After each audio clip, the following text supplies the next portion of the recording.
1 2 3 4 এই চারাটার বয়স 35 দিন।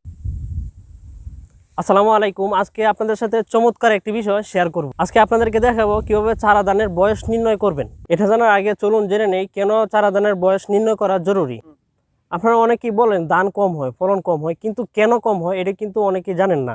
এই ভুলটা করার জন্য আপনারা আসলেই ফলন অনেক কম পান।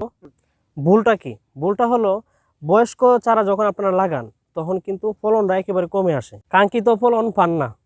এই জন্য কম বয়সী চারা লাগাতে হবে। তার জন্য আপনাকে 20 থেকে 22 দিনের যে বয়সের যে চারা, এটা সবচেয়ে উপযুক্ত। এই সময়ের চারাগুলো যদি আপনারা লাগান তাহলে কিন্তু অধিক ফলন হবে। চলুন এবার আমরা দেখব কিভাবে পাতা দ্বারা বয়স নির্ণয় করে।